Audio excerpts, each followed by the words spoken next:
And what they also do is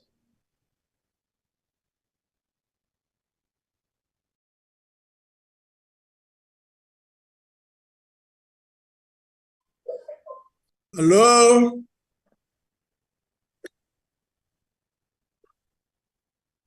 I see Frolic's name on the screen. good morning, Chairperson. Indeed, I'm in the meeting. Thank you. Yes, no, thank you very much. Thank you, Chairperson. Recording in progress.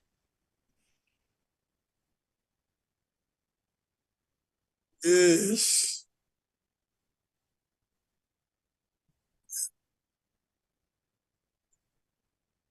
Thank you very much.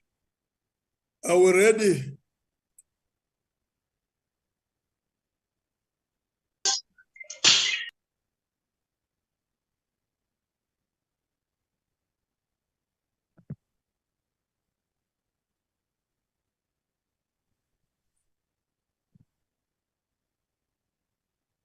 Also there, I would Paso, I would Pindela.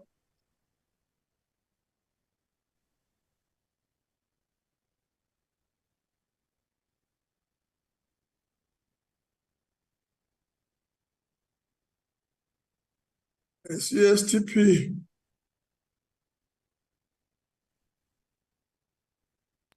Good morning, Chairperson.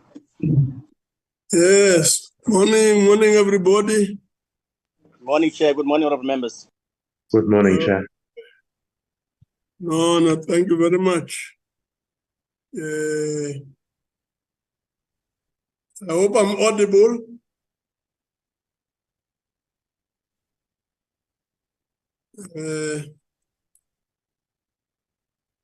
Are we ready?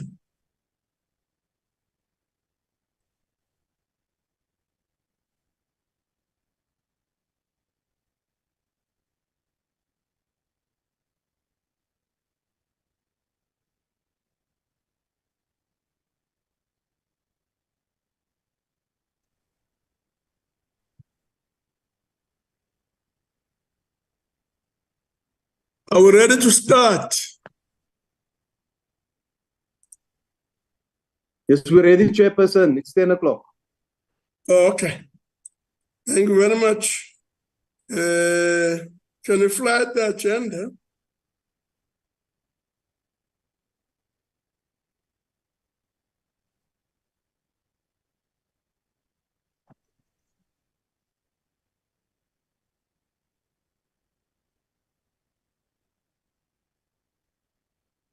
Chairperson will flag it shortly. I was just saying, can we please flag the agenda?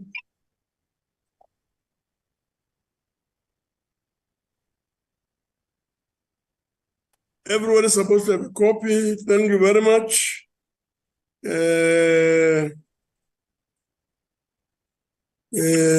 So I declare the meeting opened and welcome everyone.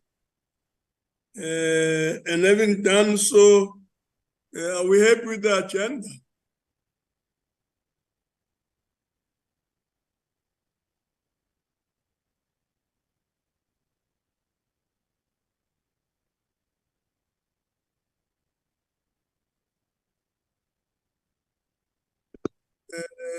Are we ready with that?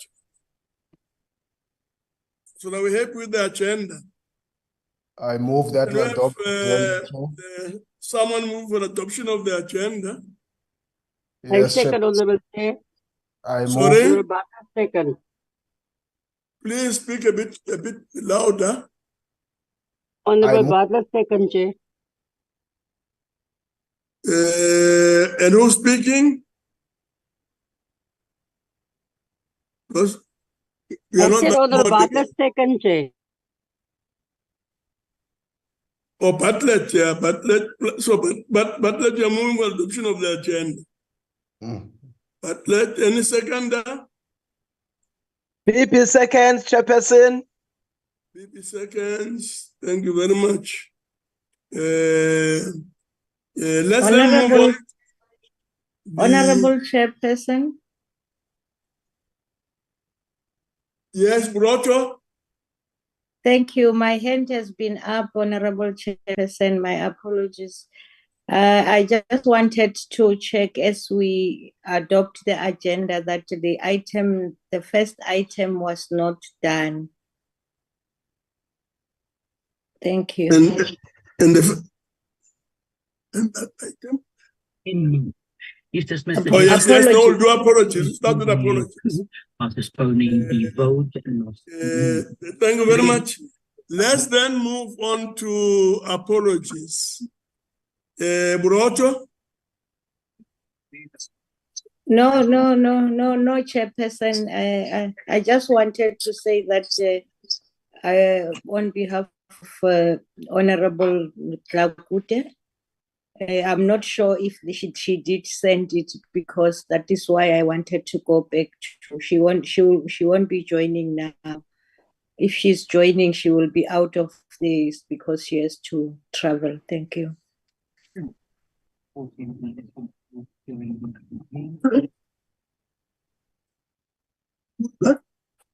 Chairperson, we may have a bit of a Yes, if we can, because we are not, some of you are not that audible, and that's creating some problem. So I'm just trying to find out whether Broto, there's any other thing that you wanted to raise. No, Chair, I just wanted to ask to deal with the first item of apologies, and I have submitted now the apology for Honorable Tlakute. Thank you. Oh, Tlakute, thank you very much. I'm told Tlakute is connected. Yes, I thought she had said that she will not be ending the meeting. Okay. If she has to move, yes. Thank you. Thank you very much. Any other apology? Chairperson. I'm told that there's an apology from the speaker, but if she's in the meeting, it's fine. But I've just received a note now indicating that the speaker may not be attending the meeting. Any other apology? Chairperson, it's Dango here. Can you hear me? Yes, Dango, I can hear you. Dango, please. Yeah, we may have a bit of a challenge in that there are two other meetings scheduled for the same time. The one is with the Electoral Laws Amendment Bill, and the other one is dealing with the Land Equity Bill on another committee. And they are both at the same time. So we will just advise. No, thank you, Chair. Let's have the Minister. No, it's me, Chair, so I'm not going to take long because indeed the meetings to really get the straight on. I just thought I should really thank you very much. Please don't speak at the same time, honorable members. This is the third administration that we've been dealing with. There are members who have got the mics on. Almost 7. Honorable members, can we have one person speaking at a time? Chairperson, I was still speaking, so I just thought we needed some guidance on this because there are two other meetings dealing with important electoral. One is electoral business and the other one is the land question. Yes, in two separate meetings. They're not even the same meetings.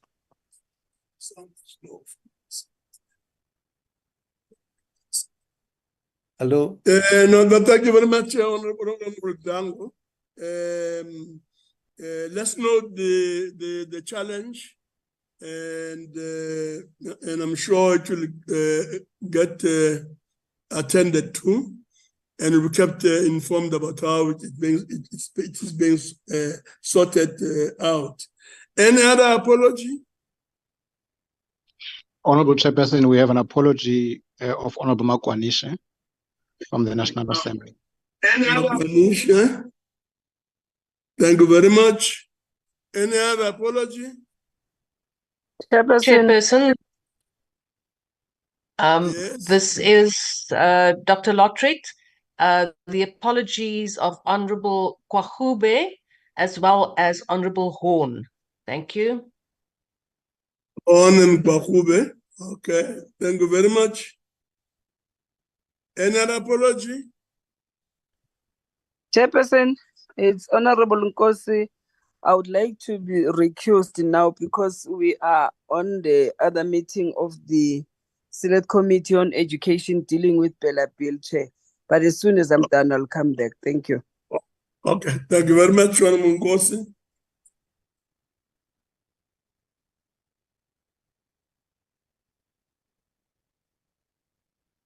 Yes, thank you very much.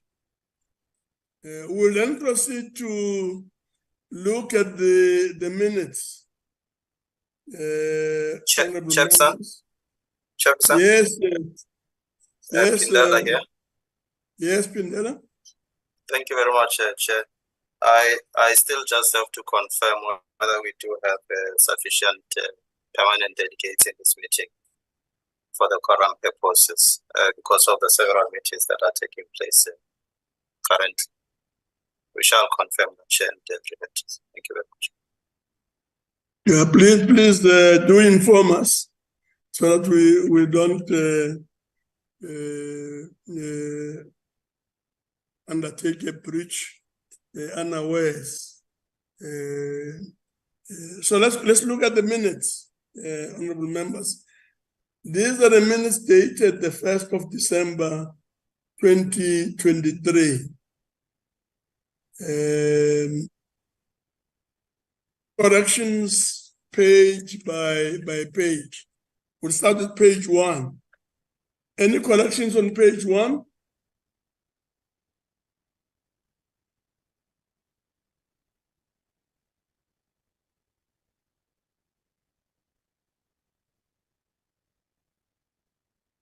Page 2. Corrections on page 2.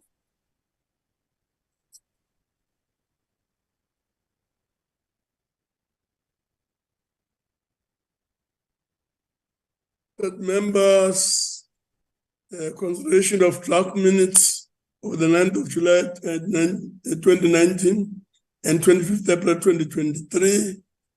Consideration of the report on Joint Subcommittee on review of the joint rules on draft chapters 1 to 2B, item 5 on the agenda.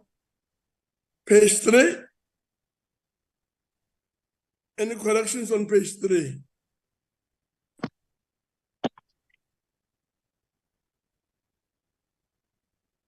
Page 4, which is the last page.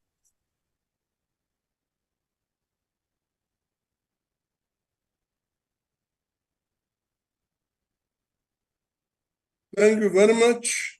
Can we have someone moving for adoption of these minutes? Any mover? I see Dr. Korenhoff. Chairperson, I propose that we adopt the minutes as a true reflection of what was discussed. Thank you. Thank you very much. Any seconder? Boroto?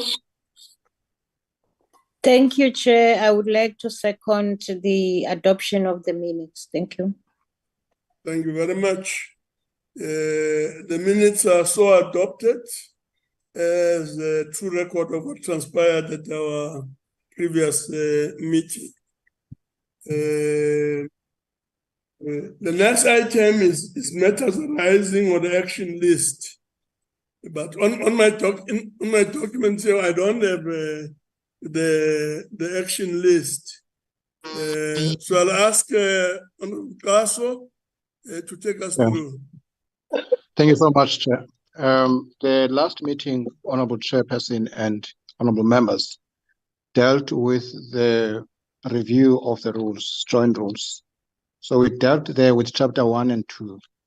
And those rules were adopted by the NA, by the JRC, and subsequently by the houses.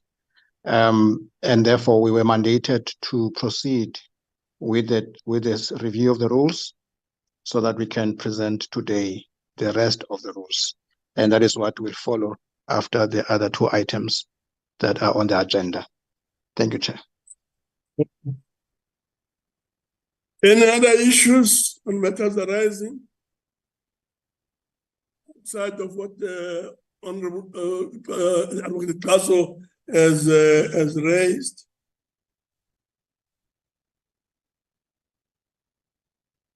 Any matters on the action list? No, none. So we'll deal with that as an item further down our agenda.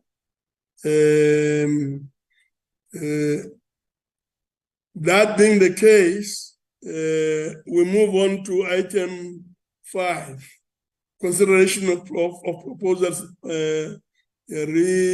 proposed international relations policy and guidelines for Parliament. Honorable Kaso. Honorable Chairperson, we have the House Chairpersons for International Relations, and they will be making the presentation. That is my information. And Mr. Sitole is also available, who is the head of our international relations, to assist as and when required. Thank you, Chairperson. I believe that Honorable Ntombela is ready to present. Thank you, Pastor. Thank you very much. Thank you very much, Chairperson and colleagues. Good morning. Thank you very much for affording us the opportunity to make an input with regard to the policy perspectives and operational guidelines in international relations. In carrying out its role, the PGIR is guided by this policy for Parliament intervention involvement in international relations. The PGIR recognizes that there has been many developments both within the country and the international environment over time. This chairperson has resulted in the dire need to update this document to make it more relevant to assist the PGIR to facilitate the participation of our Parliament, doing so with clear policy and operational guidelines. To this end, Chairperson, our submission is intended to bring to the attention of the committee to adopt the policy in principle or note the policy, and further to note the work that has been done by the PGIR in line with the reviewed policy, and further bring the detailed work done to the attention of the 7th Parliament. I so submit, Honorable Chairperson of the NCOP. If there are any clarity-seeking questions, I would request Chairperson to allow our Babu Story and Ababu Ngese to come in. Thank you very much. Yes, the document in front of us, Parliamentary Group on International Relations meeting on the 14th of May 2021, I guess raised the issues as reflected in the document. Any comments?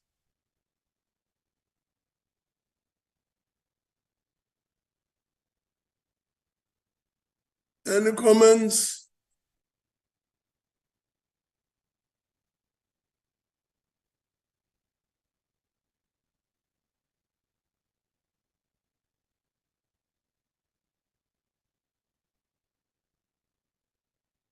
There being no comments,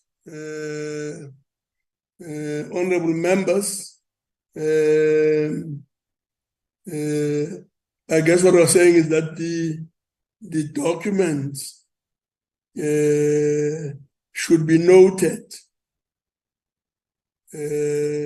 not unless someone wants to say any other thing. The document is in front of us. it has been flighted. Maybe what we should do is to just to make sure that we go page by page. Why don't you look at page 1? The bill will only deal with the Yes, Hope. I don't think we should know. We should adopt the report if it has to be, because I think that is why it's presented to the joint committee. And if the documents were circulated before, we should indicate whether we're adopting or not, because noting it means that we're postponing everything to the 7th Parliament, which is not the purpose of our meeting today. No, that's fine. We can maybe go that route. Thanks, Hope. Buroto. Thank you, Chair. As I was looking at the document, we have been sent the document. I now wish for us to adopt this document as a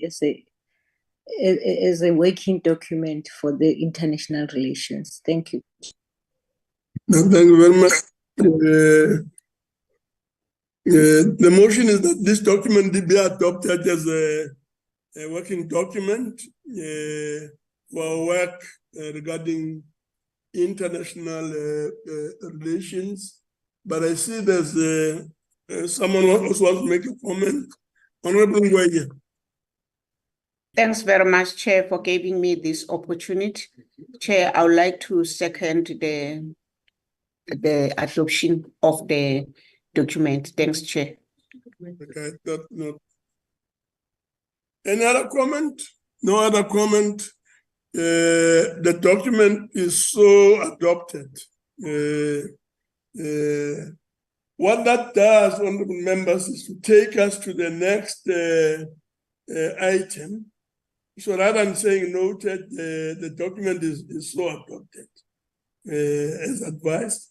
We'll now move to item 6, consideration of Parliament's petition framework. Thank you, Chairperson. Yes. Yes, thank you so much. Awesome.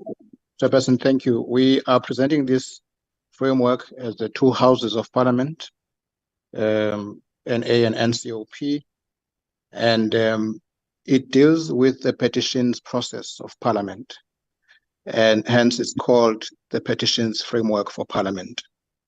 Currently, the two houses have different approaches to petitions.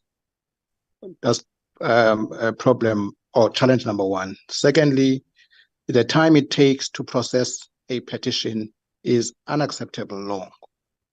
In fact, we don't even have a baseline, but what we do know is that it is not uncommon for petitions to be in Parliament for years before they can be concluded. And therefore, this framework is seeking to remedy that and come up with a synchronized process to deal with petitions. We hope that it's going to make a difference. Not a perfect intervention, but it is an intervention that is meant to assist the process.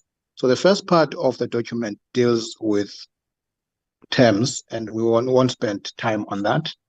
Definitions. We request the team to go to the next page. The purpose of the petition provides minimum standards for Parliament to regulate and streamline its petitions processes in order to create a Parliament which is responsive, our emphasis, to issues that are raised by members of the public for redress by Parliament. This framework seeks to integrate Parliament's petitions practices and processes.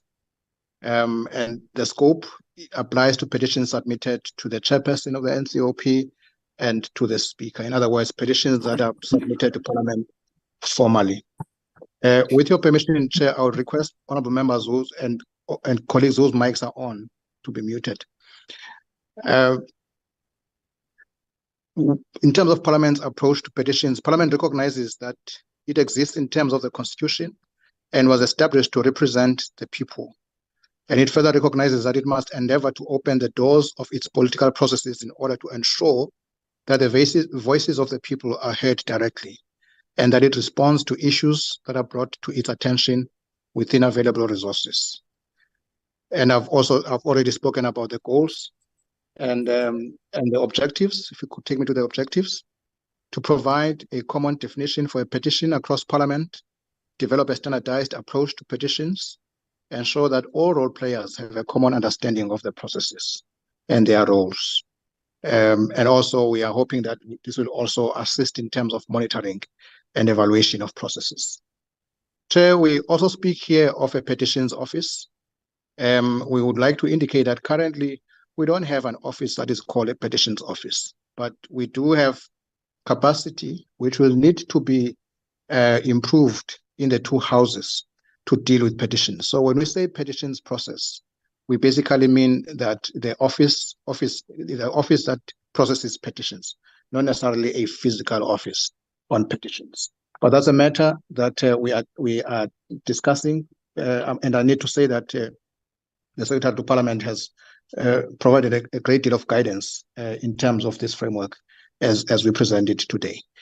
We then go to the framework, to the timeframes. Chairperson and honorable members, what we have in front of us, these numbers, they work out to about 90 days. But of that 90 days, 60 days will be within the committee. The other days are basically for admin processes outside of the committee process. After the committee has dealt with the matter and before the committee has dealt with the matter. So we will have, the idea is that a committee of Parliament, once it receives a petition, it must process that, finalize it, and the maximum is 2 months. So that 2 months is not minimum, it's the maximum of time that it has, so that there can be a response. Now we understand that the response will not always, the response will not always mean that the matter has been resolved. The response may mean that the matter has been referred to another body to deal with. But if colleagues would just take me up to the top of this table, please. I just want to highlight the key things that will be done when a petition is coming to the system. It will obviously be received, acknowledged. Then the petition must be qualified. What do we do there? We validate the petition. Look at the scope of the petition and the scope in terms of the rules. And if we need additional information, we get that information. It is at that point that we will be able to say, no, this petition is not ripe for consideration by Parliament. Instead, it must go to a government department or another entity, or a Chapter 9 institution or institution supporting democracy. Because petitions that get into the system must be ripe for consideration by Parliament. In other words, all the other avenues should have been exhausted at that point. And then once we have qualified the petition or validated it, it is then referred to the relevant committee. Members will be aware that currently in the NCOP, there is a committee on petitions. In the NA, that has not been the case. Up to now, the NA has been of the view that portfolios or portfolio committees, because every petition will be about a portfolio of government, must deal with these issues. I must say that it's a conversation that we're having. SDP has introduced that conversation that we're having. Maybe in the 7th Parliament, there may be a different approach that we'll propose in terms of both houses, in terms of how they must process petitions. So in the committee, once it gets into the committee system, then within 16 days, that petition must be finalized. We have put 14 days after committee report because we understand some of the dynamics around programming of business, but our target will always be to do that earlier than 14 days because we still think that 14 days is long, but we must be mindful of programming dynamics that we sometimes have to grapple with. And of course, after that programming process has happened and a petition has gone to the House, if it requires to go to the House or if it is necessary for it to go to the House, because not all petitions will go to the House.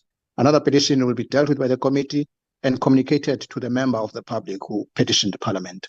Others may necessitate a House agreement, especially where there are particular recommendations that are made to state organs on how they must respond to the issues raised in the petition. And therefore, it will go to the House. So, Honorable Chairperson and honorable members, that is our submission and our proposals. We are asking that this committee adopts this petitions framework. We implement it. Of course, it can always be improved when we get to implementation, especially in the 7th Parliament. Thank you, Chairperson. Now, thank you very much, Honorable Castle. Any addition to the presentation? Any specific comment, Buroto? Thank you, Chairperson. I think a lot of work has been put into this document that we have to adopt. And with the affirmation that there will be improvements if needed in the 7th Parliament, I would like to move that we adopt this document for petitions. Thank you. Honorable Buroto move that the framework be adopted. Any second there?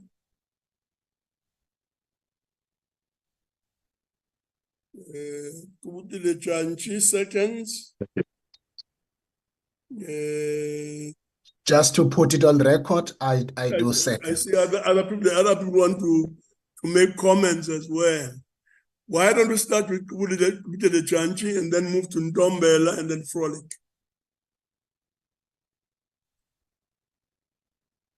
No, Chair, I wanted to second the mover for the adoption of this report, and even further indicate that even in the other house would have discussed this and we all agreed. Thank you. No, thank you very much, Honorable. Thank you, Chairperson. I also wanted to second. I also wanted to. Ndombela also supports that the document or the framework be adopted. Thank you very much. We'll then have to move on. And the next item is item 7. Consideration of the report of Joint Subcommittee on review of the joint rules on chapters 3, 4, 5, and Schedule B.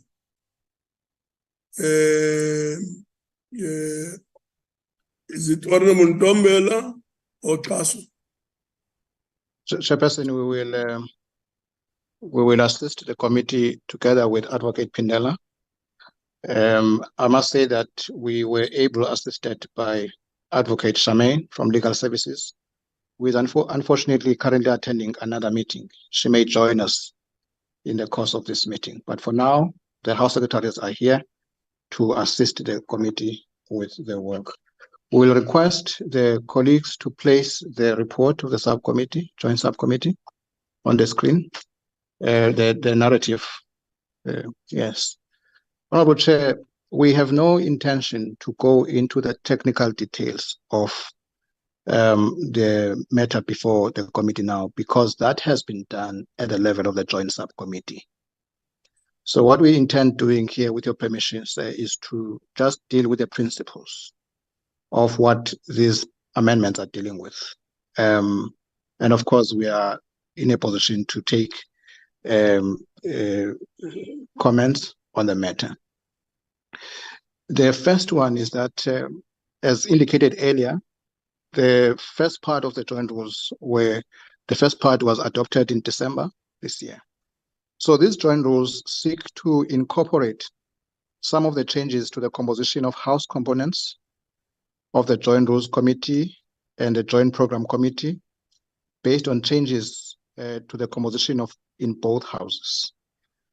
And these rules also are seeking to update the ethics code, but I must hasten to say that that part of this process is not yet finalized. The Ethics Committee is still processing the code, and hopefully it will be finalized before we get to the end of this term. There is a number of joint subcommittees that were part of the rules, Honorable Chairperson. And those subcommittees are being deleted in these rules. And I might just cite some of them. There's a joint subcommittee on support for members, which was replaced by the Members Support Forum. Joint subcommittee on internal arrangements. Again, the Members Support Forum is dealing with that. There's a joint subcommittee on international relations. The PGIR is dealing with that matter. There was a joint subcommittee on the funding of political parties. There's no need for it at this point. There was a joint subcommittee on delegated legislation. There was also a joint committee on the oversight of security matters. We have the Defense Committee, we have the JSCI, and there was a joint committee on HIV and AIDS. There's the health committees that are dealing with that. There was also a joint subcommittee, Honorable Chair, on the parliamentary budget. I'm mentioning this thing this one is the last one because there is a proposal that, of course, must still be developed and finalized, let me put it that way, for a multi-party budget committee that will deal with the budget, apart from the Joint Standing Committee on the Financial Management of Parliament. And SDP is dealing with that matter. And therefore, we will, at a given point, the houses will deal with the establishment of that committee. We think that is an important structure to have to assist in the formulation of the budget of Parliament. Just one point on the issue of the ethics. The code does not have to come to the Joint Rules Committee, but the Joint Rules Committee needs to be aware of what is happening around the code, the ethics code. And therefore, on point D, we are also aligning the joint rules with court judgments affecting Parliament's legislative processes. And we're also dealing with issues around the joint taking mechanism, just to clarify that issue, as well as the issue of Joint Rule 159. There was a detailed, considerable debate on whether we should have that rule or not. The view ultimately was that we do need the rule. Of course, we must improve its implementation because currently it is there in theory and it is not being complied with by the executive in particular. And therefore, the input is that we must not do away with it, but Parliament must make every effort to ensure that the executive does comply with that rule. We have also clarified the issue of remitted bills. These are bills that were passed by Parliament but returned by the executive, by the President, apologies, on constitutional grounds. And we're trying to clarify that process so that it is done in terms of the law and in terms of the Constitution. We also are working on the issue of making documents of Parliament, the bills in particular, accessible to members of the public when we do public hearings, so that we can provide clarification to those issues. On item 3, there was also work done on the issue of the Joint Standing Committee on Intelligence. That committee is empowered to initiate legislation, but not to process legislation within Parliament. And therefore, we needed to clarify that. But the joint subcommittee also was of the view that maybe the General Intelligence Laws Amendment Bill must be awaited before we can finalize some of the issues around that committee, because it may just impact on the functioning of that committee. The issue of the Defense Committee, Honorable Chairperson, we are also of the view that that matter needs considerable amount of time to process it, because the committees of Parliament need to go through the matter carefully. There's the issue of deployments, but there's also the issue of the membership of the committee, which is dictated by the interim constitution, and that was never amended. And if you follow the prescripts of the interim constitution, you'll end up with a committee with about 37 members or 40 members. And the sense was that it's a cumbersome, but we can't just change it. So the view was that the 7th Parliament must be seized with this matter so that it could clarify the matter once and for all. Honorable Chairperson, we also dealt with what I would refer to as mundane issues, but very important issues of the first meeting of a joint committee. But what is important around joint committees is that the Constitution envisages joint committees on bills. We know that process is a challenging process. But what we are doing in terms of these rules is to comply. The fact that the committee is there, the mechanism is there, does not mean it must be used. It can only be used when it is essential or it is absolutely necessary for it to be used. And therefore, we are proposing the establishment of these committees can be ad hoc in nature, where there's a need to deal with a bill through a joint committee process. We're also proposing that the constitutional amendments that come through the system must go through the Constitutional Review Committee as well for input, even though there's no such requirement. But we think that because we have a Constitutional Review Committee, it must also have a voice, even if it means making a submission to a process that is before Parliament. And lastly, Chair and honourable members, we are also proposing that some procedures around the mediation committee, because currently there are issues around at what point does the term of the mediation committee begin?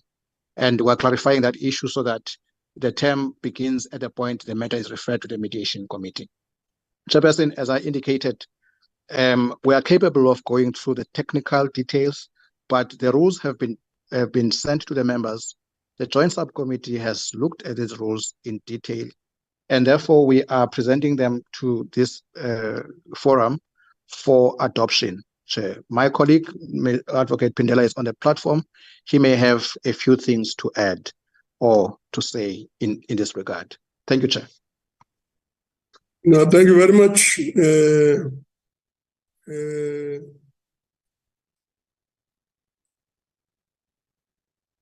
Okay, thank you very much. Let's get Advocate Pindela to make his comments. Advocate Pindela, are you there? Yeah, thank you very much, Chair. I do not have any comments. I couldn't hear you. Just raise your voice a bit. Chair, I have no comments to make. No comments. No, thank you very much. Honorable members, there we are. A whole range of issues have been raised. On the Ethics Committee, there's a question of the code that has been raised, that the matter is still being processed. On the Defense Committee, that more time is needed to process the issues. In relation to membership, we are referred to the interim constitution, the question of membership there, minus 40 members, and that should be noted with all the difficulties and challenges it presents. In relation to joint rules, that we should look at improving implementation, Joint Committee on Intelligence, that we should await the Joint Intelligence Amendment Bill. On the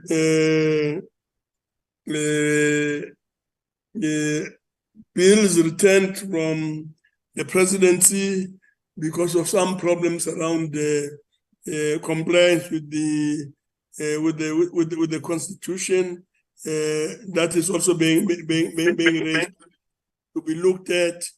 So there are a whole range of issues that have been raised. But ultimately, the recommendation that is being put forward is that these rules be approved as stipulated and articulated in the document. Hope. What Mr. Paso presented is the true reflection of the Joint Rules Subcommittee, which processed the amendments. My view is that unless there are additional issues from members who may not have been part of the subcommittee, what has been presented is what was agreed in the Joint Rules Subcommittee when it met to process the recommendations it is making today. No, thank you very much. Kubutili.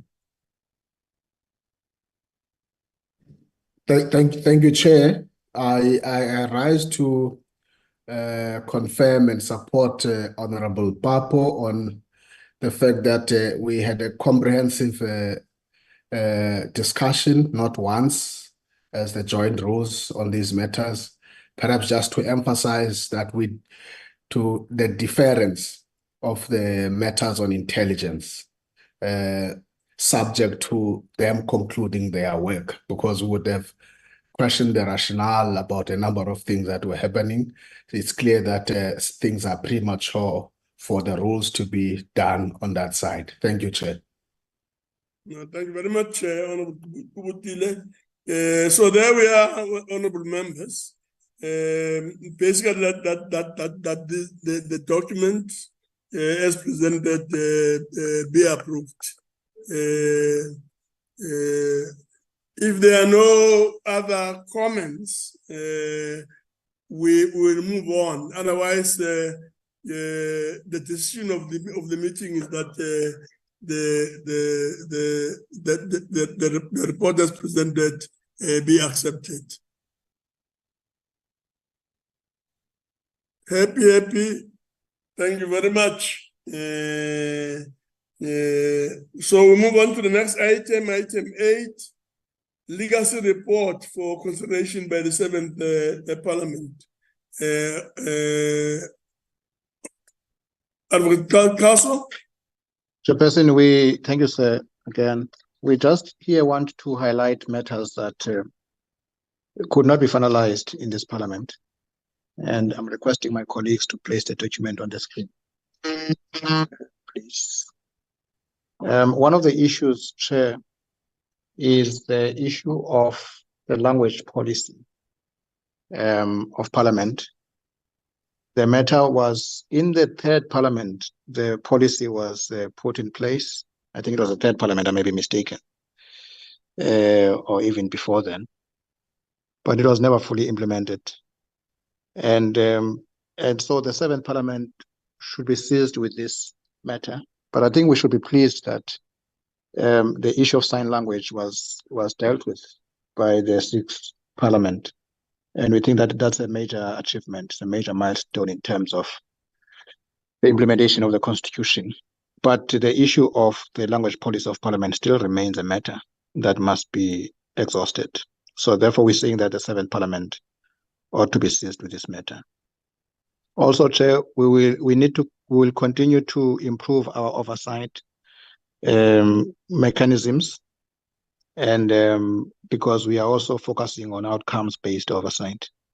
And therefore, the issue of the oversight and accountability model of Parliament is a matter that must continuously receive the attention of the Joint Rules Committee. May you please move forward? We have dealt with item number 3, which is about the Joint Standing Committee on Defense, the high-level panel on the assessment of legislation and the acceleration of fundamental change. The matter did serve before this structure, and the Joint Rules Committee referred it to various committees. We are not in a position to say that we have fully gotten a handle over the issues that were raised there, and it's a matter that needs continuous attention so that we can get proper feedback and proper processes within committees to make sure that all those issues that were raised are receiving the attention of Parliament properly. And the recommendations of the State Capture Commission, again, they served before, in the main, the Rules Committee of the NA, but I think even before this committee. But it's a matter that affects the whole of Parliament, not just the NA. And therefore, it's a matter that Parliament must continuously monitor to monitor the implementation of the recommendations. Now, when we say implementation, we do know that recommendations remain recommendations. Just a second, then I'll ask Honorable Dlakute to chair the meeting in the meantime. I'm just attending to some urgent thing that is the reason on my side. I'm coming out in 2 minutes. And therefore, yes, sir, I'm almost done. And therefore, the issue of the state capture report, which is currently before Parliament, will need ongoing attention of Parliament. And we're saying that is a matter that we should not lose sight of as this body, which is the highest body in terms of the core business of Parliament. Honorable Chairperson, that is all I have. Yes, that is all I have in terms of the presentation on the legacy items. This is just for noting. It's not for adoption, but it's for noting.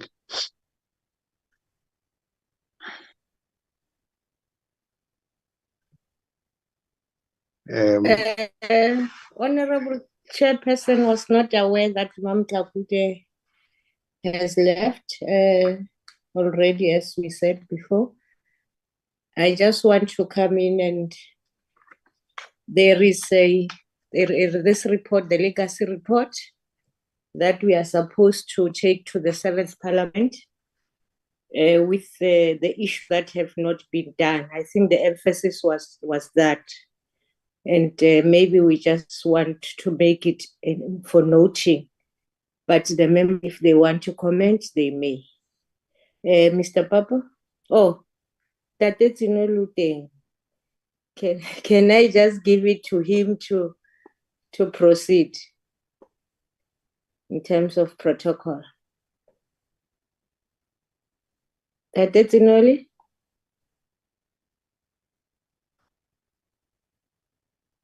Your hand is up, Honorable Deputy Speaker.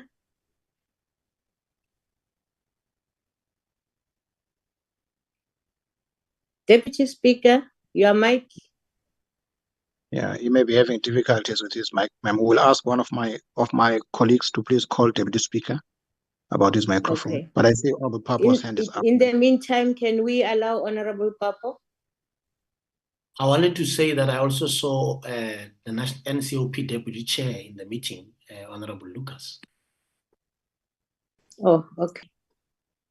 Honorable Lucas, if possible, you can proceed with the chairing. Thank you very much, Honorable Maburuto. And I think you've been proceeding quite well, but it's fine. I will take the responsibility. And that is on the issue of the legacy report. Is there any someone that want to comment? Honorable Papo, do you still want to comment something? My view was that the issues raised in the legacy report are quite clear. They need to be noted and form part of the handover report to the individual committees and the joint ones for the two houses.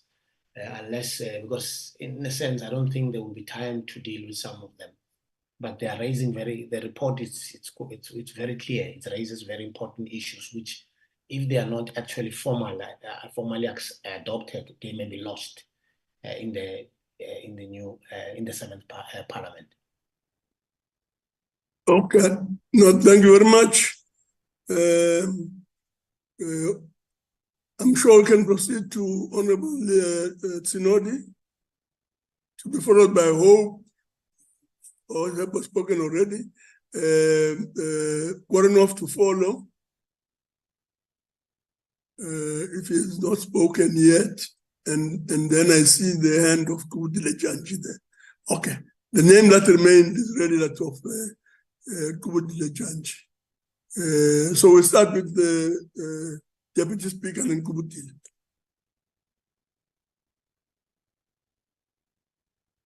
Deputy Speaker is not there. I see Kubudile's name has also disappeared. I don't know, Chair, who's taking our hands. My hand might have disappeared. I'm still here. Okay. Please proceed. So there's some bodies Thank you. taking it away. So I just wanted to thank you, Chair. It's just a small point as we note that report that for the 7th Parliament, I think they've raised a lot of issues. One of the things they have not raised, which I think we must take as a lesson for the 7th Parliament, they shied away from it. It's the issue of functionality of the committee itself, both the subcommittee and the joint rules. Would have dealt with the matters that would have stood for long because of that functionality. So they've not even raised that issue, but I think it's important that the 7th Parliament improves on that issue. Thank you, Chair. Thank you very much. Hope? I see your hand is up there. Yes, I think Member Janch, when he commented, I got reminded that the issue of the functionality of the individual committees of the two houses and the joint one needs to be highly, highly improved so that we don't have things hanging for such a long time. And that involves main programming the committees, ensuring that both houses consider issues, then they come to the subcommittee and the joint rules. We have to, because at the center of management of the two houses is these committees, and we cannot be very casual about how this committee is actually coordinated and managed. And that does not mean that the good work which has happened is not, the content is not good, but I think we need to tighten up the overall management and coordination of the individual committees and the joint committee. There's a lot we can actually lose if we don't. For example, we only improved the joint rules on sittings at the end of the term, whereas problems were experienced when we started the term. But because of this week coordination, we could only deal with that issue of the quorum and so on at the end of the term. So I think Member Janji is very, very important. And also ensuring that when committees are scheduled, we don't have other members sitting in other committees, so that there is enough, particularly key people like yourselves and so on. It's very important that we generally just focus on that issue. It's very, very important for the important work, because the two houses can collapse if the rules are not tight and they're not properly done. Thank you very much, Hope. Honorable Koronov. Thank you, Chairperson. We've already decided to note this report. Just to emphasize, this report identifies 5 crucial legacy issues for the Joint Rules Committee of the 7th Parliament and all other bodies and individuals involved. So I just want to emphasize what members has already now noted, and that the 7th Parliament must make sure that these 5 legacy issues become a priority for the 7th Parliament. Thank you. The proposal then is that the report be adopted.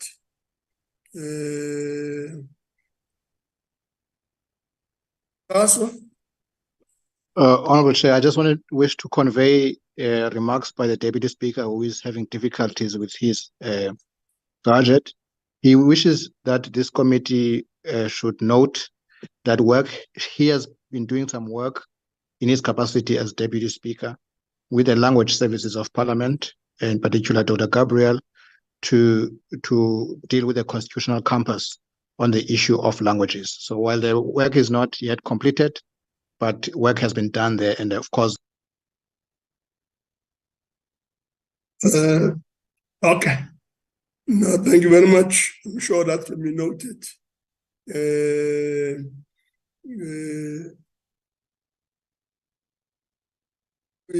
The proposal is that the report be adopted. Does anyone wants to formally move that this be so? Mover. Good deal. Honorable Chair, I move. Good deal moves. Any second?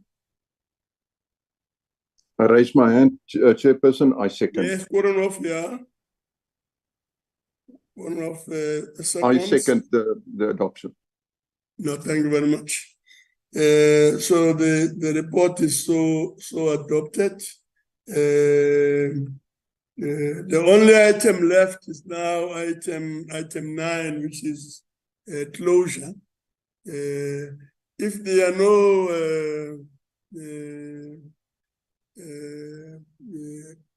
critical matters to raise, we then move to the closure of the meeting. And on my side, I'd like to thank all participants for making sure that this meeting indeed did take place, and that we wish everybody well as you move to attend to other critical meetings, and the issues raised in this meeting indeed will be properly captured and will be not lost, especially in relation to the 7th Parliament. Let me just now revert back to the question of the quorum as raised by Advocate Pindela at some point in the earlier part of the meeting. Advocate Caso, can you confirm the quorum? Chair.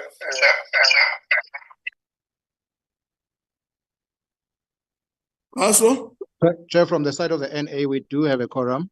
Of course, Advocate Pindela will speak on the NCOP. Okay, no, thank you very much. Advocate Pindela? Thank you very much, Chair. I was advised that we do have a quorum. No, thank you very much. That, honorable members, takes us to the end of the meeting. All the best. Bye, Danki. Thank you very much. Siyabonga. Thank you, Chair. Thank you, Chair. Yeah, boss. Thank you, Chairperson. Recording stopped.